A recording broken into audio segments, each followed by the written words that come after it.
Você está ouvindo mais um programa da Palavra da Vida Paraná. Nesse podcast, cada episódio é um bate-papo sobre um livro da Bíblia, trazendo uma luz para assuntos importantes tratados nesse livro. Começa agora o Lights On.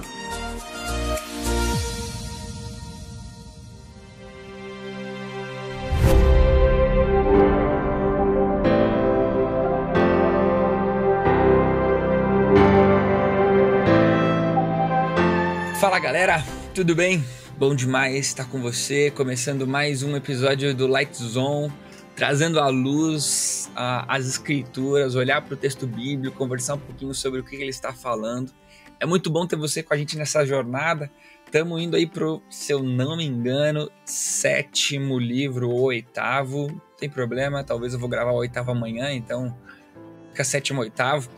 Para a gente caminhar um pouquinho e vai ser muito legal ter você com a gente. Lembrando que esse podcast aqui é para você que quer estudar a palavra de Deus, para você que preparar estudos, conhecer um pouco mais da Bíblia, do texto bíblico, do livro bíblico, o que estava acontecendo ali, qual era o contexto, quem escreveu, para quem escreveu, e até a gente pincelar aqui uns pouquinhos. Deixa eu abrir uma, porque eu já ia falar o seguinte, até brincar um pouquinho com alguns conceitos, mas aí o cara que tá aqui, um dos caras que tá aqui, ele vai falar assim, brincar com coisa da Bíblia é errado. Mas tudo bem, então eu não vou... Então eu não vou brincar com o texto bíblico aqui, mas é para você... ficar feliz com as descobertas que você terá através do nosso texto e do nosso podcast do texto bíblico, tá bom? Mas pra gente falar hoje sobre o livro de Tito, galera, livro de Tito, a gente vai conversar hoje. Nós temos 2 convidados, o primeiro deles... Tá bom. Fala pessoal, tudo bem? Eu sou o Pedro Vercerino, muito legal estar aqui com você de novo em mais um Lights On. Já deve, se você não ouviu, ouça algum dos anteriores, mas eu trabalho aqui na Palavra da Vida como missionário da Palavra da Vida, especificamente aqui no Seminário Bíblico Palavra da Vida, como professor e somando em algumas outras áreas também. Fala pessoal, eu sou o Renato, sou pastor aqui na Igreja Batista de Tupã, interior de São Paulo. É bom estar aqui no Lights On. Vocês sabem, eu tô ali direto no Pastores de Chinelo e tá transitando por aqui, é muito legal. E eu não sou o cara que repreendeu o Tiago a respeito da palavra brincar. Então, se não fui eu, a gente pode imaginar quem foi. Mas é bom estar aqui com vocês para conversar sobre Tito. Foi claramente ciúmes de irmão mais novo, mas a gente supera. Bora lá. E galera, presta bastante atenção no episódio, porque você vai precisar saber bem quando sou eu que estou falando e quando é o Pedro que está falando. Porque a nossa voz é igual. Mas se você vê alguém gente boa falando, sou eu. Se você vê alguém inteligente falando, é meu irmão. É um velho conversando com 2 crianças. Alguém rouco, velho, já em idade avançada, conversando com 2 moleques aí, paulistanos. Pô, meu. Mas vamos lá. Pra gente falar sobre Tito, a gente precisa entender um pouquinho as questões introdutórias ali do livro de Tito, né? Por que o nome é Tito, né? É muito fácil a gente entender, porque no contexto da teologia, né? Tito se encontra num bloco de livros que são denominados de cartas pastorais, né? Agora, por que cartas pastorais? Quem que tá escrevendo? Era para Tito de fato? O que vocês têm para falar um pouquinho aí? Sim, Tiago, como de costume, o que a gente tem na tradição cristã, nos escritos paulinos, o nome da carta é dado ao destinatário, para quem Paulo está escrevendo. Nesse caso, Paulo está escrevendo para Tito. Por que de Tito eu não sei, tem que perguntar para a mãe dele, mas Paulo escreveu para Tito. Tito era um gentil, ou seja, alguém que não era judeu, a gente vai ver isso lá em Gálatas, capítulo 2, versículo 3. Alguém supostamente de Antioquia. A gente vai ver Tito aparecendo na Bíblia como um delegado apostólico. O que era isso? Paulo, você sabe, era um apóstolo ali no século I, alguém que tinha autoridade, autonomia para falar em nome de Jesus, para plantar doutrina, e Tito vai funcionar como um assistente de Paulo na manutenção da ordem das igrejas ali. Para você ter ideia, o nome de Tito, Paulo vai fazer nos seus escritos 13 vezes referências a Tito. A gente vê Tito aparecendo como um amigo de Paulo, um homem de confiança de Paulo. No capítulo 1, versículo 4, a gente vê Tito como um discípulo genuíno de Paulo. Então, ele era um homem ali usado para auxiliar Paulo no ministério. A gente vê ele aparecendo como um auxiliar de Paulo para a manutenção da ordem ali na igreja de Corinto. E, posteriormente, a gente vê Tito aparecendo como alguém que deveria representar o apóstolo Paulo na ilha de Creta. E, especificamente, em relação a esse período em que Tito estava na ilha de Creta, uma ilha que fica ali no sul da Grécia, próximo ao que a gente vai chamar no mundo bíblico de Ásia Menor. Ali na ilha de Creta era onde Tito estava, e ali Paulo está escrevendo para Tito, para que Tito ajude aquela igreja ou aquelas igrejas familiares que ali se reuniam a andar de maneira saudável. Se você olhar para o capítulo 1, versículo 5, você vai ver isso. Paulo coloca Tito em Creta para colocar a ordem nas igrejas. Então, esse é o comentário que eu tenho aí inicial para fazer com vocês introdutoriamente, né? Se Paulo estava querendo colocar a ordem na igreja, a gente pode entender então que talvez não foi simplesmente uma carta para, como o Renato disse, né, que Tito era um amigo de Paulo, não foi simplesmente uma carta para um amigo, né, Pedro? Como é que a gente vê isso aí? É muito legal quando a gente olha para a carta de Tito e, por exemplo, também para a carta de 1 e 2 Timóteo, que são bem parecidas com a carta de Tito em alguns temas e algumas estruturas. Quando a gente olha também para as outras cartas que Paulo escreveu para igrejas especificamente, né? Se a gente olhar, por exemplo, para a carta que Paulo escreveu para Gálatas, para a região da Galácia, ali para os Efésios, né? A gente vê que ele está lidando diretamente com problemas, mas ele sempre se dirige àquela galera no plural. Vocês, façam isso, sejam assim, construam isso. Quando a gente olha para a carta de Tito, de 1 e 2 Timóteo, a gente descobre que agora Paulo tem um intermediário para falar com a igreja. Aquelas igrejas de Tito e de Timóteo, elas têm liderança. É possível, inclusive, que essa liderança esteja falhando na missão. Mas agora Paulo tem um intermediário que vai lidar com esse assunto. Porém, é bem provável que a carta de Tito tenha sido lida na igreja de Creta e que as pessoas soubessem o que Tito deveria saber da mão do próprio Paulo. Então, ela é uma carta endereçada a um indivíduo, com recomendações específicas para um indivíduo, mas ela é uma carta que também foi lida, talvez, por esse indivíduo, para a galera dizendo assim, gente, olha, tô dizendo, mas é o Paulo que tá dizendo, hein? E o Paulo está dizendo, Deus está dizendo. Então, ela tem essa dupla natureza. Ela é uma carta pessoal, de recomendação, mas ela é uma carta também que lida com questões específicas da própria comunidade. Vocês veem mais algum destaque importante dessas questões introdutórias? Talvez, não sei se vocês pegaram algumas anotações aí de como que era essa cidade de Creta, né? Se tem algum contexto importante disso? Eu acho que é muito, muito importante destacar, e isso vai, talvez... conectar com o aprofundamento aí em toda a carta, os motivos que fazem Paulo escrever essa carta para Tito. Por que Paulo escreve para Tito? O que ele queria lidar ali com ele? Eu destacaria 2 motivos. O primeiro deles, a gente vai ver lá no capítulo 3, versículo 13, que Paulo tem a intenção de enviar ali para a ilha de Creta o tal do Zenas e o tal do Apolo. E Paulo está dizendo para Tito que ele deve dar assistência logística e financeira para esses 2. Esse é o motivo pelo qual ele escreve. E aproveitando a ocasião do escrito, um segundo motivo, que é duplo, eu diria que é pensar um problema interno que a igreja vivia, mas um problema externo também que a igreja vivia. Qual era o problema interno que a igreja ali em Creta estava vivendo? Era a presença dos judaizantes. Quem eram esses judaizantes?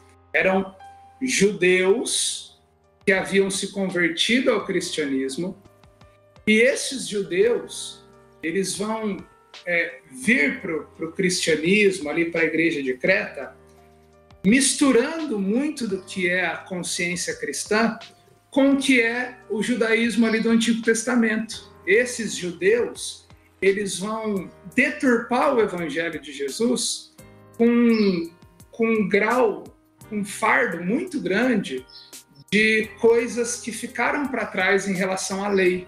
Então, esses judaizantes, é interessante que você vai observar isso ali no capítulo 1, versículo 10, em diante, eles são pessoas que trazem lendas judaicas, eles pegam conceitos do Antigo Testamento e tornam regra no Novo Testamento.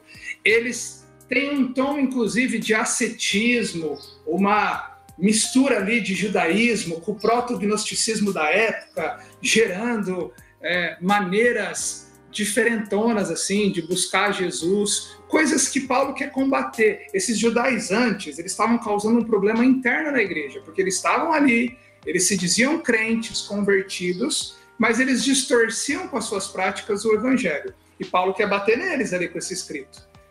De maneira externa, agora pensando um pouco fora da igreja, a cultura cretense é uma cultura, assim, bem agressiva. Para você ter ideia, o cretizo, que era uma palavra que entrou no dicionário da época, era um verbo que significava mentir, enganar. A cultura cretense, ela é conhecida... Famoso cretino, né? Que eu não sei se vai cair nisso. Roubaram minha piada assim, nesse momento, porque eu ia fazer a mesma piada, mas agora sabe do que você está chamando, que chama alguém de cretino. O cretense, ele era tão conhecido pelo seu nível horrível de moral quanto o coríntio, por exemplo, ali no século I. E aí, o que está acontecendo ali? Agir com coríntio era um xingamento na época. Inclusive, se você chama alguém de corintiano hoje, saiba, isso é um xingamento da época do primeiro século. Corintianizar alguém é agir como uma pessoa imoral, tá bom? Palavra do dia para você, agir como corintiano. É isso aí. E aí, o que acontece? Esse povo cretino, quer dizer, cretense, a cultura cretense está entrando ali na vida da igreja. Em vez da igreja influenciar o mundo, como a gente costuma dizer, é o mundo que está influenciando a igreja. Então, Paulo está preocupado com isso. Isso fica muito claro quando a gente lê a carta de Tito. E ele quer combater isso. Ele quer combater os infiltrados ali, mas ele também quer combater a igreja que está valorizando as coisas do mundo. De maneira bem... Pegando uma ponte aí no que o Renato falou, até desse quesito cultural, né?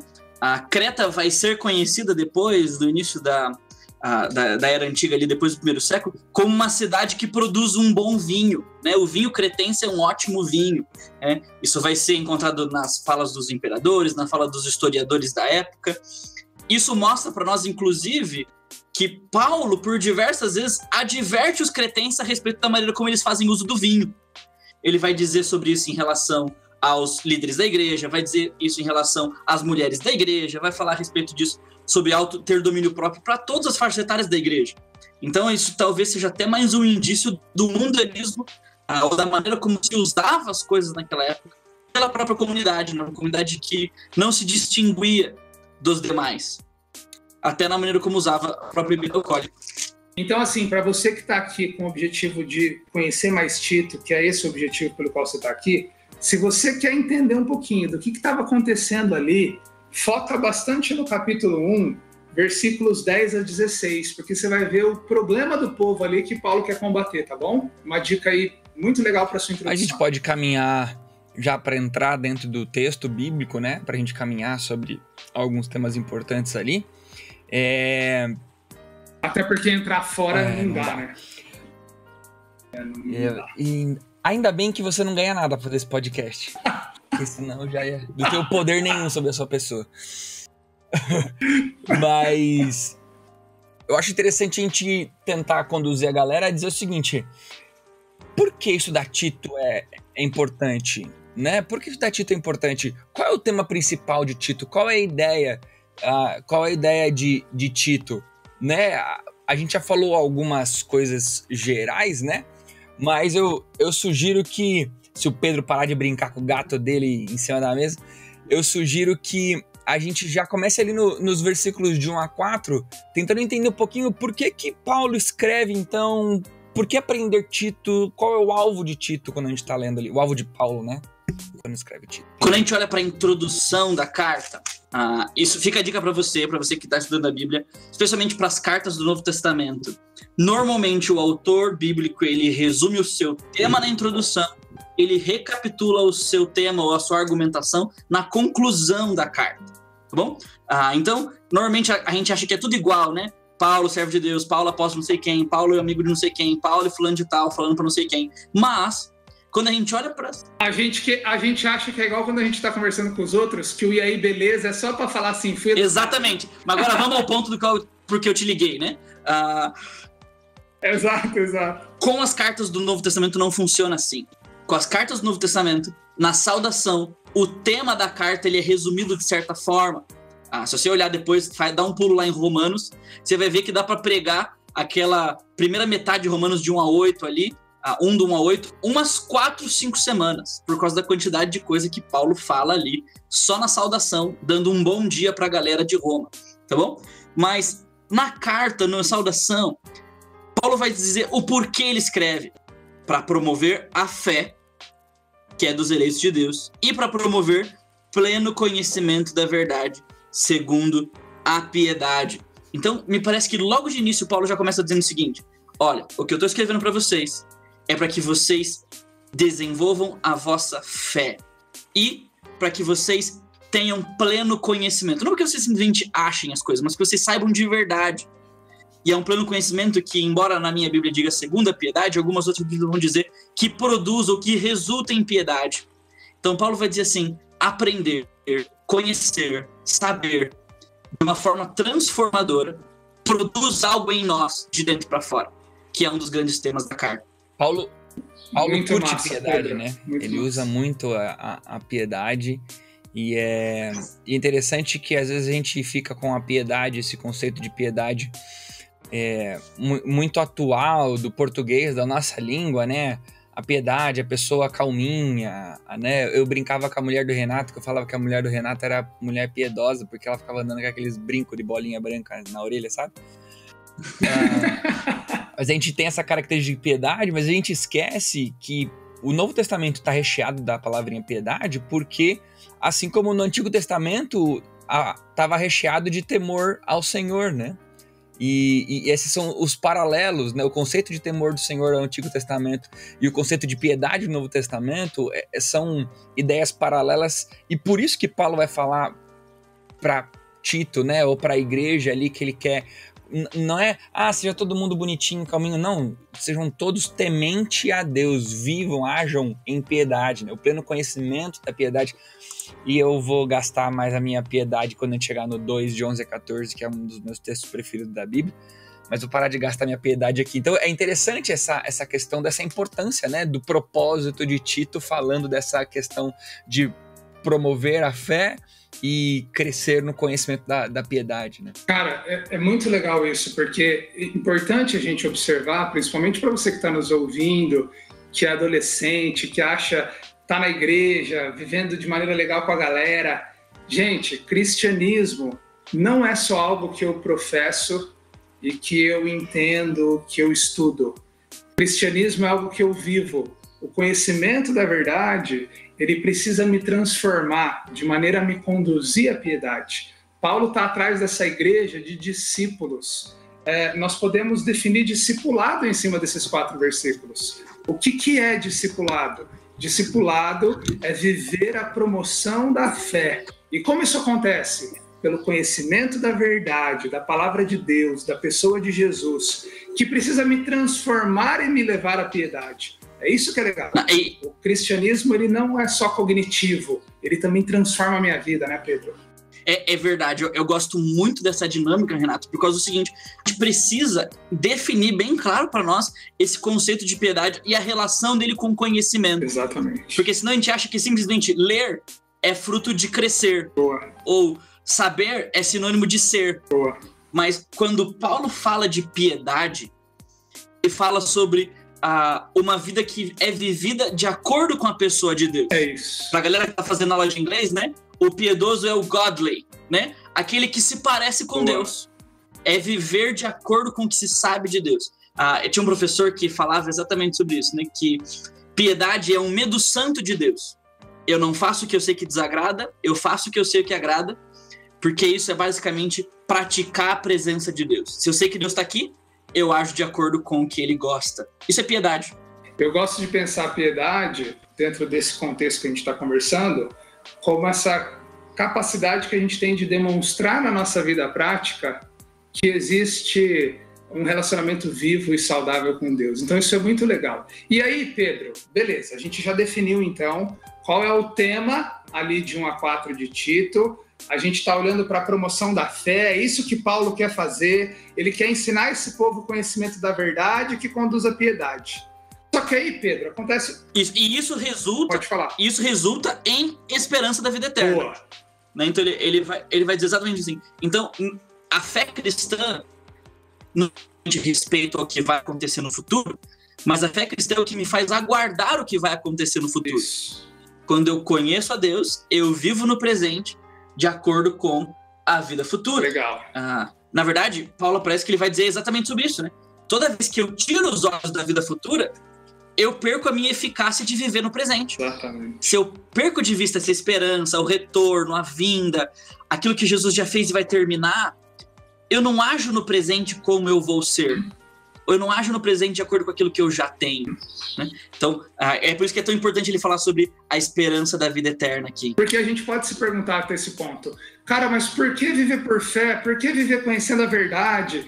Por que querer essa vida de transformação? E aí o segredo está nesse fundamento. Porque eu tenho uma esperança de vida eterna. Eu conheço o caráter de um Deus que não mente, que é fiel. Eu conheço o evangelho do Cristo que foi pregado, da pregação confiada a mim. Né? Então isso é precioso. Essa esperança da vida eterna é algo que não existe em nenhuma religião presente ou nenhum sistema filosófico presente no primeiro até o terceiro século. Ninguém tem segurança de vida eterna. Só o imperador tem. No máximo, a família do imperador tem esperança de uma vida depois da morte. Então, é bem provável, inclusive, que o cristianismo ele cresce no início da vida da igreja por causa dessa esperança que a galera pobre, miserável, marginalizada, deixada de lado, que ela simplesmente vivia para a satisfação dos desejos, dos prazeres dos outros, essa galera agora tem uma razão para viver. Eles vão passar de uma vida desgraçada para uma vida melhor. Por isso que eles vivem essa vida aqui com empenho, de maneira piedosa, né? Então, é triste que a gente perdeu isso ao longo da história, né? Porque a vida aqui ficou tão boa que a gente não se preocupa mais com a vida que a gente vai ter lá na frente. Legal. Acho que Paulo deixa bem claro o que ele espera, e para dizer o que ele espera, ele vai começar a dar um referencial, né? Então tá, diante desse propósito, né, progresso da fé, eu quero então que seja assim. Esse assim a gente vai encontrar ali no comecinho dos versículos, a partir do versículo 5. Ele vai ser muito prático, né, Thiago? Isso, e que a gente já tem o costume, né, de sistematizar a Bíblia, né? Quem tem tido a oportunidade de caminhar comigo aí um pouquinho com relação ao ensino, sabe o quanto eu tenho batido um pouquinho nessa sistematização aí de Bíblia, né? Tem a sua importância, mas a gente sistematiza, esquece do contexto de Tito, esquece do porquê que está sendo escrito isso, a gente logo sistematiza, tipo, agora nós vamos ler sobre as características do pastor da igreja, né? E acha que aquele texto é só as características do pastor da igreja. Não tacando pedra em quem ensinou esse versículo como as características do pastor da igreja, mas a gente pode entender que esse texto ele é muito mais do que só as características do pastor da igreja.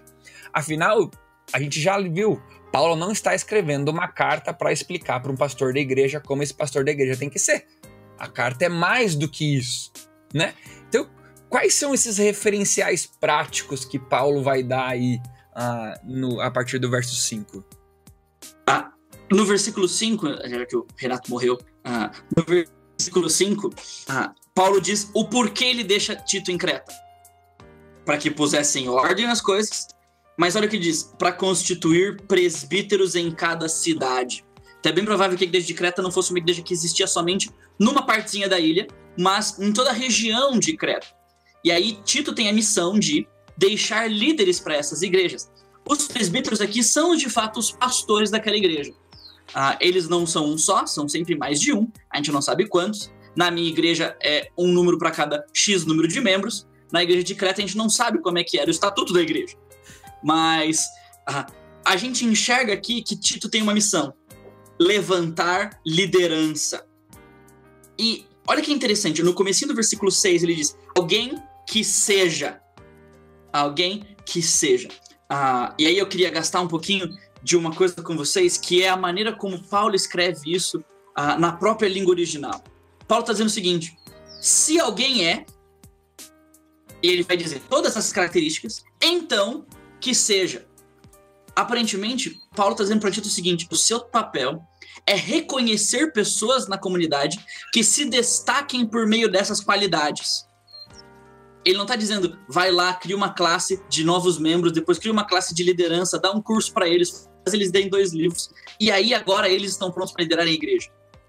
Não, Paulo olha para Tito e fala o seguinte: olha, vai lá, começa a olhar para aquela comunidade e veja aqueles que se destacam em serem irrepreensíveis, maridos de uma só mulher, têm filhos crentes, não são insubordinados, e traz esses para serem os modelos. Boa. Eles vão ser os imitados, os copiados e tudo mais. É muito legal olhar aqui, gente, um princípio muito importante que a gente escuta dos nossos pais o tempo todo, né? Que tão importante quanto aquilo que a gente fala é aquilo que a gente é. E Paulo está chamando aqui Tito à reflexão é a importância de pessoas que sejam grandes referenciais para a Igreja de Cristo. A gente precisa de pessoas que materializem em suas próprias vidas esse verdadeiro evangelho para que a igreja impacte a própria igreja, para que essa liderança saudável influencie a própria igreja. A gente precisa de bons referenciais. Se você quer transformar um ambiente ruim num bom ambiente, você precisa levar essas pessoas a bons referenciais, você precisa apresentá-las a padrões saudáveis. E é isso que ele está dizendo aqui. Esse texto enfatiza muito para a gente a importância de uma liderança saudável. Vamos ampliar isso. A importância de homens e mulheres que se disponham a ser luz, a materializar o evangelho nos contextos onde estão, para influenciar as pessoas que estão à sua volta. Eu gosto muito, talvez contradizendo um pouco, mas não é isso que eu quero fazer, a sistematização que o Thiago não quer que faça. O Carlos Oswaldo, nosso papa do Palavra da Vida, ele vai separar esse texto dizendo o seguinte, que ele vai categorizar, só com a ideia de ser didático, que Paulo está falando aqui sobre pessoas de caráter, de conduta e credo. Ele vai ali no versículo 6 e 7 falar sobre pessoas espiritualmente maduras, versículo 8, pessoas que sejam socialmente equilibradas, versículo 9, doutrinariamente sadias. Então essa é a ideia, a gente precisa de bons referenciais para a gente lidar com os problemas da igreja. Eu quero falar com você, pastor, que pode estar me ouvindo, ou seminarista. Olha, o segredo de uma igreja saudável é uma liderança forte, é uma liderança exemplar. Invista tempo... Achei que você ia indicar um livro agora sobre igreja saudável, mas você passou reto por ele. Passei reto. E o mais interessante, pegando o gancho dos dois, é que existe uma diferença de habilidades que a gente adquire para desejos que Deus tenha com relação a tipo de pessoas, com relação às funções que elas exercem, né? Já vou falar um pouquinho mais sobre isso, mas uma vez eu estava conversando com uma pessoa que queria ser pastor, né? Estava estudando, se preparando para isso, e ela se encontrava em desacordo com algumas dessas características, né? Queria exercer liderança na igreja, encontrava em desacordo com algumas dessas características. E daí essa pessoa disse, olha, eu não sei se é da vontade de Deus que eu seja, né, um líder e tudo mais. Aí eu disse para você, olha, talvez o fato de você não se enquadrar nessas características seja uma demonstração da vontade de Deus para você. Porque não são muitas vezes coisas que Deus quer que você adquira para ser. Porque Paulo vai dizer para Tito, olha, reconheça pessoas que são assim. Reconheça pessoas que exalem isso. Reconheça pessoas que que demonstrem isso onde elas estão. Ao mesmo tempo, essas pessoas, elas se tornam referenciais para aqueles que não são serem, né? Exatamente. Não sei se o presente, passado e futuro dos verbos estão bagunçando a cabeça de todo mundo, mas entenda que é como se Paulo estivesse falando com Tito sobre duas coisas ao mesmo tempo. Sobre quem ele quer na comunidade que seja, e a partir desses que serão, né, que Tito vai escolher através das características, vai mostrar agora, eles vão dizer para que os outros sejam através do exemplo deles, né? Exatamente. Existe uma tendência muito ruim de dizer o seguinte, ser um marido de uma só mulher, seja lá o que isso seja, é só pro pastor ou só pro presbítero da minha igreja. Aí eu sou um pobre crente comum, mortal. Isso não tem nada a ver comigo. Jovem, homem, adolescente, você que namora, você que casou, você não pode morrer, para usar o que o Jonas Madureira faz muita propaganda assim de livro, né? Você não pode passar dessa vida para outra sem ler um livro chamado Homem Nota 10, do pastor Dr. Davi Murray. Ele vai lidar exatamente com essas características. E ele vai dizer exatamente sobre isso. Eu tive o privilégio, quando o professor Davi lançou o livro, de ler o livro junto com ele, e era nítido como ele era o exemplo perfeito de um homem de acordo com essas características para nós. E ele vai deixar exatamente isso bem claro. Isso não é o padrão para o líder da igreja. Isso é o padrão para todo homem da igreja. E aqueles que se destacam nisso são os que vão liderar sobre os outros homens. Legal. Então é muito importante enfatizar isso, galera. Como Paulo quer deixar claro para Tito a importância de boas referências. Mas também, aí terminando o capítulo 1, uma coisa importante da gente observar... Ô Renato, pode falar. Só uma ponta aqui que a gente deixou, acho que, levantada, é o seguinte. Existe uma única habilidade que Paulo requer deles, que é serem aptos a ensinar. Legal. Às vezes a gente tem uma noção, inclusive, né? Assim, eu sou um cara piedoso, nossa, tem um senhorzinho na minha igreja que é muito piedoso e tal, mas, puxa, ele não fala em público, puxa, ele nunca vai pregar na vida dele, ele diz que não gosta, não tem nada a ver com ele e tudo mais. Eu acho que esse, inclusive, é um filtro para a liderança espiritual da igreja. A liderança espiritual da igreja, ela é feita de pessoas piedosas, mas ela é feita de pessoas que contaminam com piedade por meio da exposição da palavra. Seja essa exposição no discipulado, no aconselhamento, na pregação, tem que ser gente que ensina. Gente que ensina com a vida, mas gente que abre a Bíblia com os outros. Legal. Porque às vezes a gente vai conhecer gente na igreja que ama Jesus, piedoso, que vive a vida cristã, mas que por jeitão, por falta de habilidade, por falta de dom, não ensina. E talvez Deus chame esses para serem de fato modelos, mas talvez não para serem presbíteros. Legal. Não para serem gente que conduz a igreja. Muito bom. Então, se Paulo está falando no capítulo 1, versículos 5 a 9, de influência positiva na vida da igreja, nos versículos 10 a 16, ele está falando sobre influência negativa, sobre exemplos a não serem observados, pelo contrário, a serem repreendidos. Não é isso mesmo, Pedro? É isso aí, Thiago? Exatamente. Ele vai falar no versículo 10, porque existem muitos insubordinados nessa comunidade ou nessa região. E a palavra porquê, achou uma palavra porquê na Bíblia, circula ela e traça uma seta para o que vem antes ou para o que vem depois. Você tem que descobrir o porquê ele está dizendo porquê. Legal. Ele está dizendo porquê pelo seguinte: por que precisamos de homens que ensinam? Por que precisamos de homens que são modelo? Porque existem muitos insubordinados. É isso. Frívolos, enganadores, especialmente os da circuncisão. Então, a necessidade de gente que vive a vida cristã com piedade e vive apegado à palavra fiel é porque tem gente fazendo o contrário. É porque tem gente ensinando o contrário. É porque tem gente vivendo o contrário. Por isso que Paulo vai dizer, inclusive para Tito, é preciso fazê-los calar. Por quê? Traça uma seta. Por que é preciso fazê-los calar? Porque andam pervertendo casas inteiras ensinando que não devem. Me dói, me dá náusea, meu coração dispara. E muitos não entendem o quanto eu tendo a ser crítico com lideranças de igreja, né?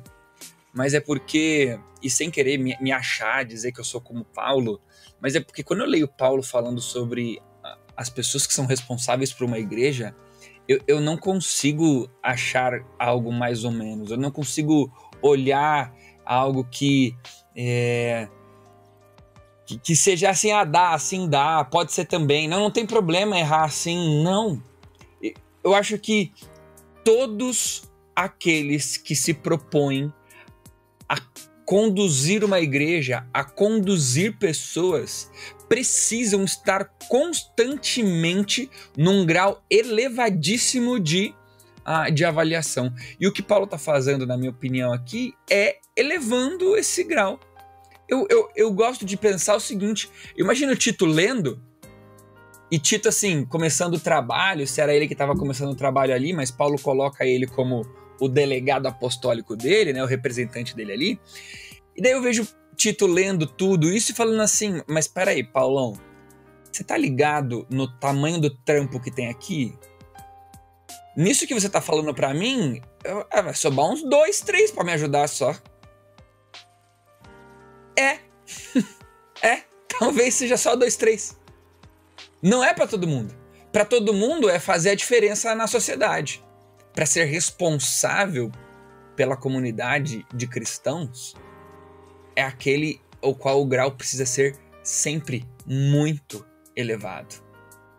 Não sei se eu botei muita heresia aí, mas eu vejo os falsos mestres nos próximos versículos sendo atacados por causa disso.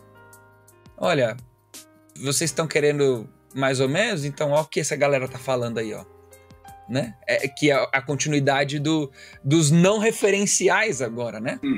Ele vai falar de coisas práticas de não referenciais, ao que então não é para ser, né? Legal. Agora... E é interessante que agora Paulo vai dar uma paulada de descrições de quem eles são. Pega a sua Bíblia e depois vai pintando aí. Você vai achar pelo menos umas 15 descrições de quem eles são. Gente que rejeita a verdade, gente que é impuro e descrente, gente que tem a mente e a consciência corrompida, gente que nega a Deus pelas atitudes. Gente que nega a Deus pelas atitudes é o contrário de ser piedoso. Uma vida piedosa é agir de acordo com a crença que você tem em Deus. É agir e praticar a presença de Deus na sua vida e no seu mundo. Uma pessoa que nega a Deus no seguinte termo: ela não age de acordo com aquilo que ela sabe sobre Deus, com as suas próprias atitudes.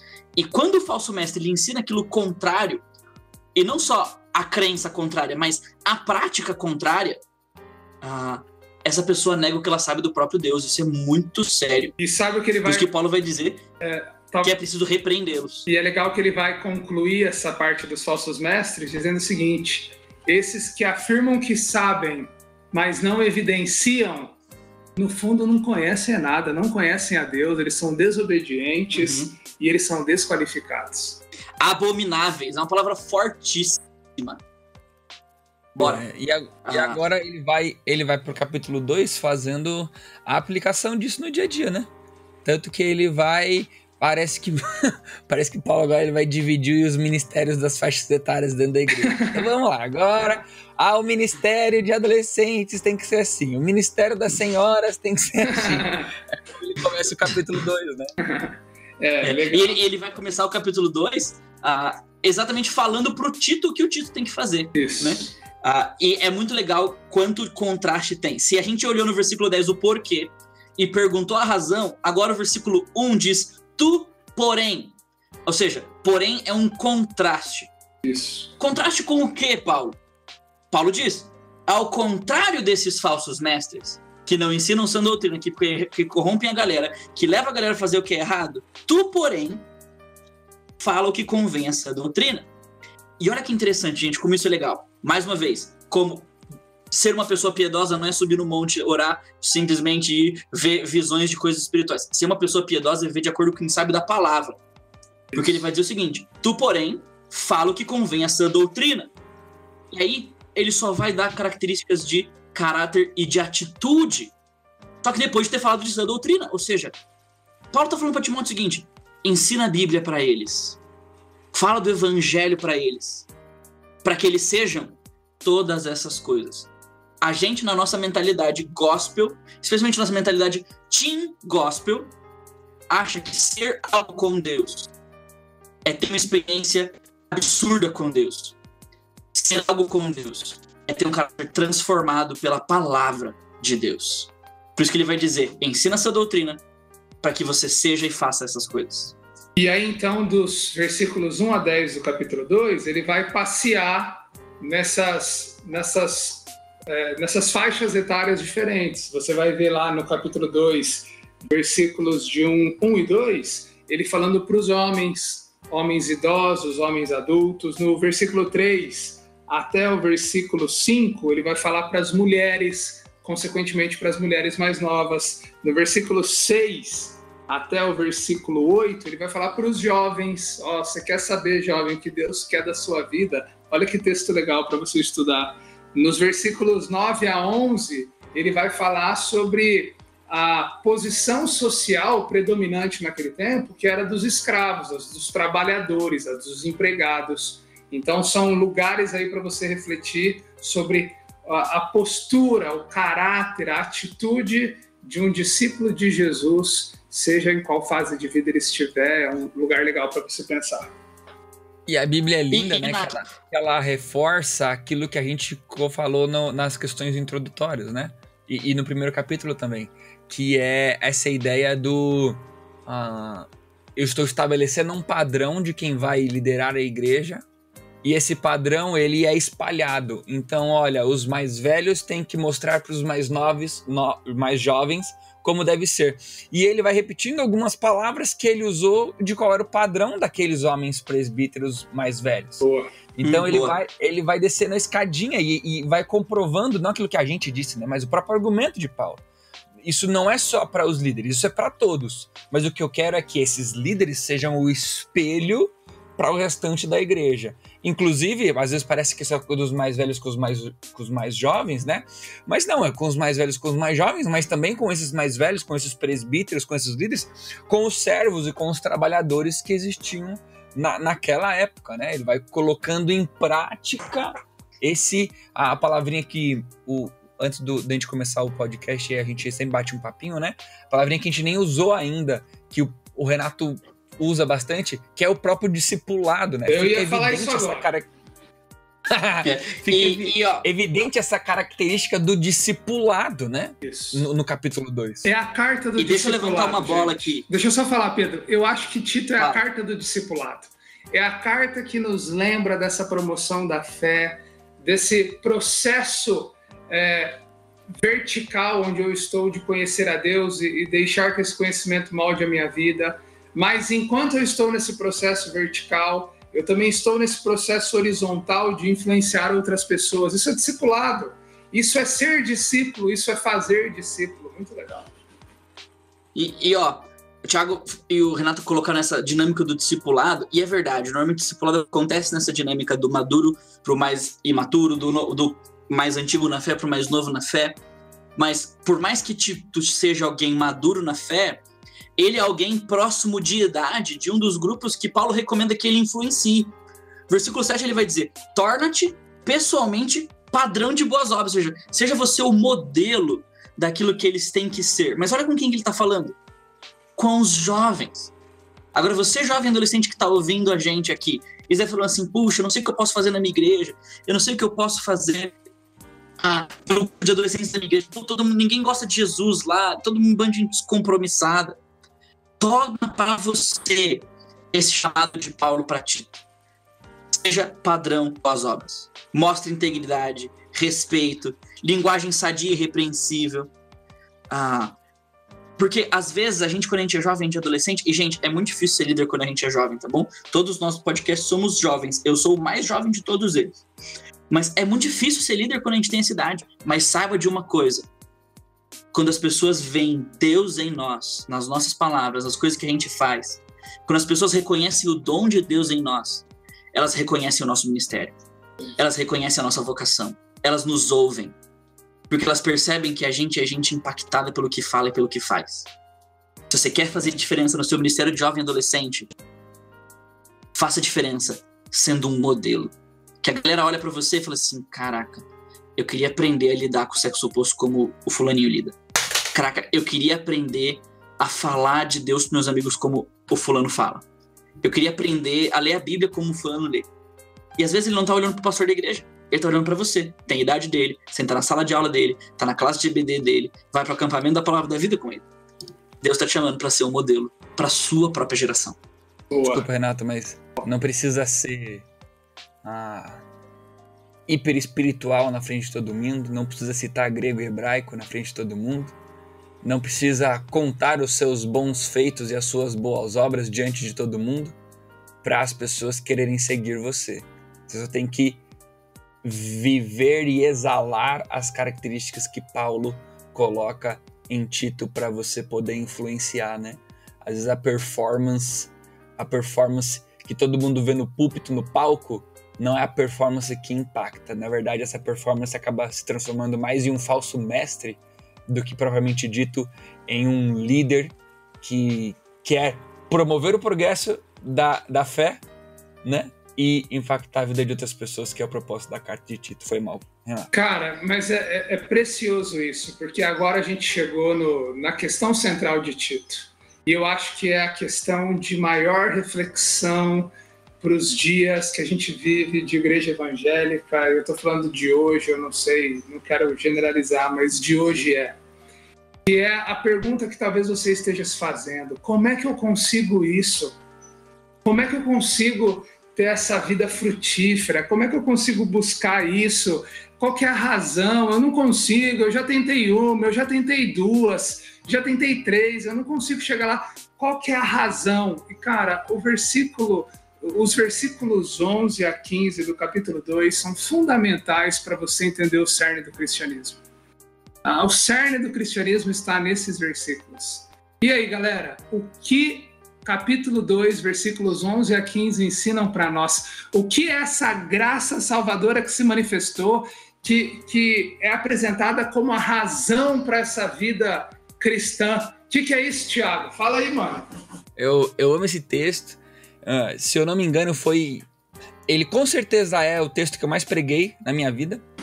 Se eu não me engano, ele é a segunda mensagem que eu realmente preparei, assim, sabe? Que eu não fui para falar qualquer coisinha num grupo, mas foi uma mensagem que eu me dediquei em estudo, né? Me preparei.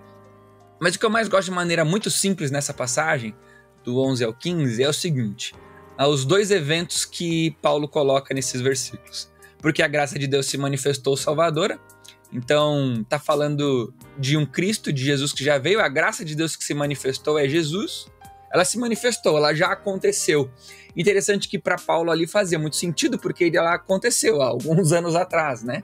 Para nós aconteceu há milênios atrás. Mas é interessante, essa graça se manifestou. Aí ela vai dizer o que Jesus faz com a gente. Ela nos ensina a renegar as paixões, a impiedade e tudo mais. Mas ele vai falar sobre uma segunda manifestação. A manifestação vindoura, aquilo que vai acontecer depois. A segunda manifestação da graça de Deus, que é o segundo momento em que nós veremos a Cristo, é a volta de Cristo.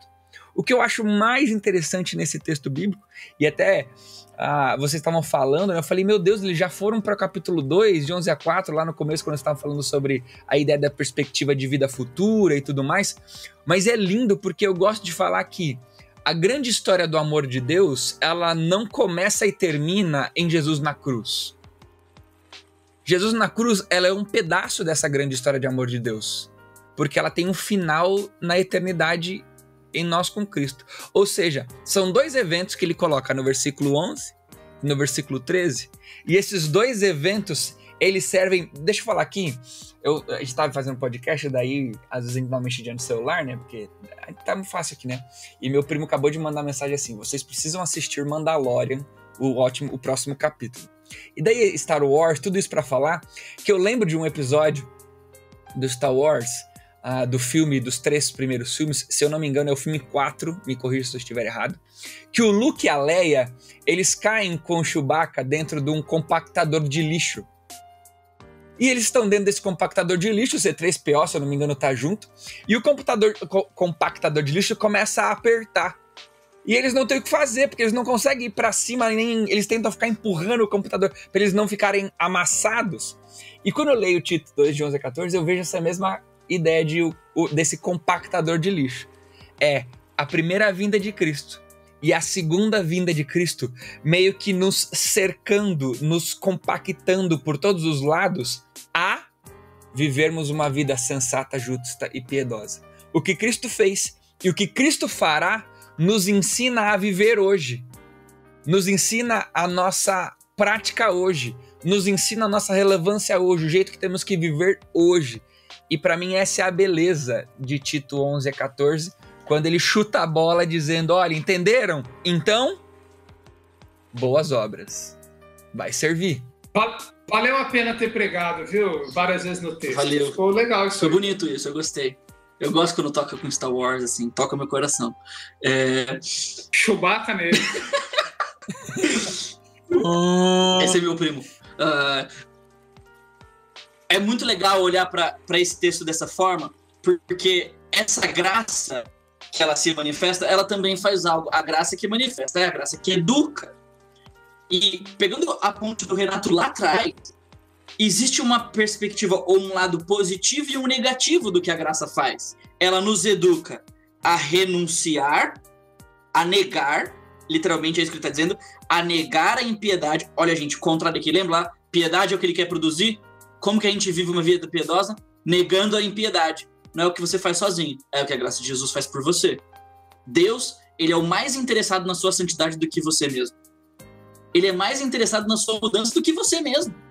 Porque ele não só manda você fazer uma coisa, como ele trabalha para que você seja aquilo que ele quer que você seja. Ele vai dizer, negando a impiedade e os desejos e a falta de domínio, mas a graça também nos educa a ter domínio e a ver uma vida justa e piedosa. Aonde? Nessa era presente. A gente precisa tirar da nossa cabeça essa concepção de que cristianismo existe para que a gente creia em Jesus e vá para o céu. Se, gente, ir para o céu fosse tão importante, Jesus tinha falado mais disso, Paulo tinha falado mais disso, e a gente morria quando a gente era salvo. O problema é que eu e você, adolescente, a gente crê que ser salvo é igual comprar passagem para andar de avião. A gente crê, entra no saguão, pede um Starbucks e espera a hora da gente subir. Vida cristã não funciona assim.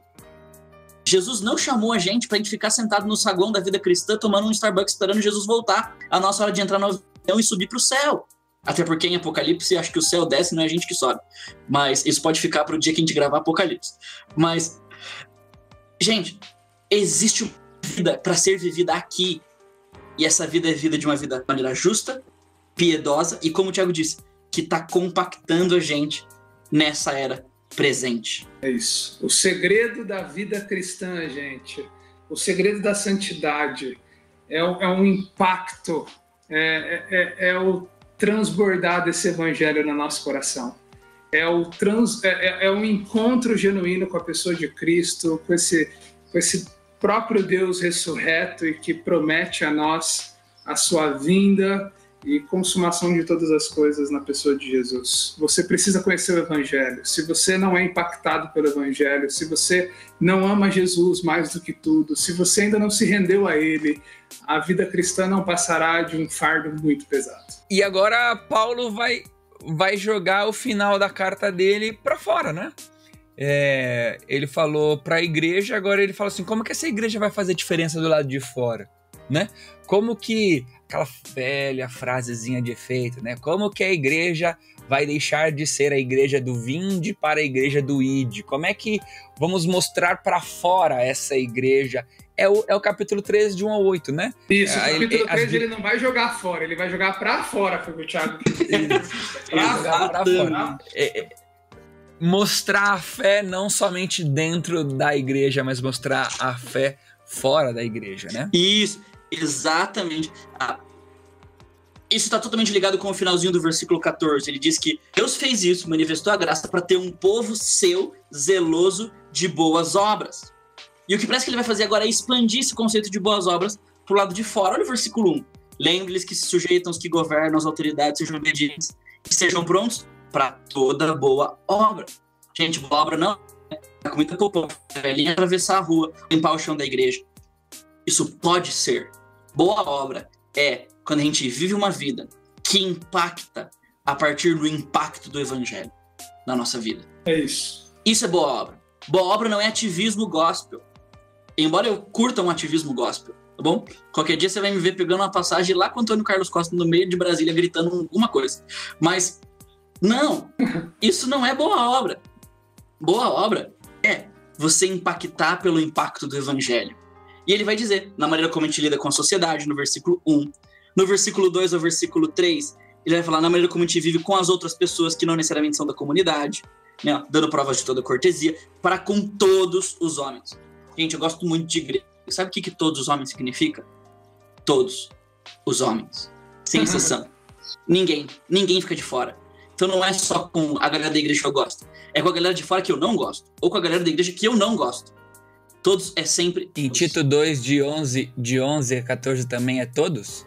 Todos os... Ou ali tem uns todos específicos? Todos os anteriores. Ah, tá. Já começou a compartimentar. Todo só é pra todo mundo quando interessa. Exatamente. Exatamente. Mas é legal. Capítulo 3, gente. É legal a gente olhar para isso.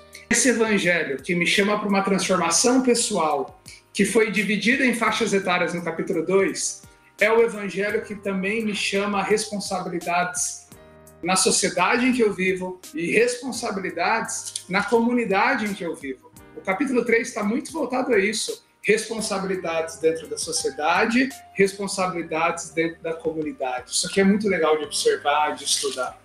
E ó, o versículo 4 ele vai terminar, né? Ele vai continuar dizendo, ó, que se também manifestou a benignidade do nosso Salvador. De novo ele vai falar dessa manifestação, né? Ou seja, como que eu posso viver isso? Pelo que Deus fez, me salvando, demonstrando seu amor, não por causa daquilo que eu faço. Pelo lavar regenerador do Espírito Santo. Ou seja, vida ímpia só acaba quando o Espírito limpa. E por meio de Jesus Cristo, nosso Salvador. De novo, o segredo é o Evangelho, né? Exatamente, o segredo é o Evangelho. E ele vai dizer, ó, nós fomos daquele jeito. Parece que Paulo tá dando uma comparadinha. Nós fomos igual a essa sociedade zoada que vocês estão vendo. Agora, nós somos diferentes para mostrar para essa sociedade como sermos diferentes, né? Legal. E ele vai trazer algumas características que são praticamente distintas. Compara com os crentes fora da igreja que você conhece, o quanto que você vê o seguinte: obediência à autoridade. Em tempo de pandemia, o que teve de crente querendo desobedecer à autoridade não está escrito. Prática de boas obras. Não caluniar. Sermos pacíficos. Sermos amáveis. Né? Gosto muito desse conceito de mansidão, assim, mansos, como sermos os gente boas. E quanto que na sociedade onde a gente tá, o crente é desobediente, caluniador, arranja briga com todo mundo e ninguém acha o crente gente boa. Ninguém acha o crente gente boa. Isso é muito real. Eu tenho um empresário lá na igreja que ele já teve muita gente da igreja trabalhando para ele. E ele já teve muita gente crente de outros lugares trabalhando para ele. E uma vez conversando com ele, ele falou exatamente isso para mim. Ele falou assim: Pedro, é muito difícil ter crente empregado lá no trabalho. Porque, cara, os crentes são os que mais dão problema. Crentes são os que mais dão problema. É muito difícil isso. E é totalmente contrário a essa dinâmica das boas obras. Show de bola. Galera, é isso aí. Tentamos conversar um pouquinho com você sobre Tito.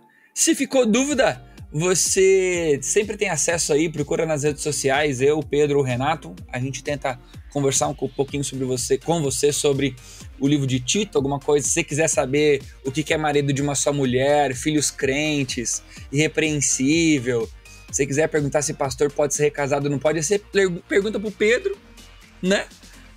Que ele resolve pra você. E o Pedro vai falar pra você falar com o Renato, porque ele é dono de igreja, ele te diz como é que isso funciona também na igreja. Eu só trabalho com jovem adolescente. Jovem adolescente não é casado, não tem filho, às vezes, e não se preocupa com essas coisas. A gente conversa. Mas é isso aí, galera. Deus abençoe vocês. Valeu, tempo junto. Espero que tenha sido bênção e até o próximo Light Zone. Valeu, galera. Falou, é nóis. Valeu.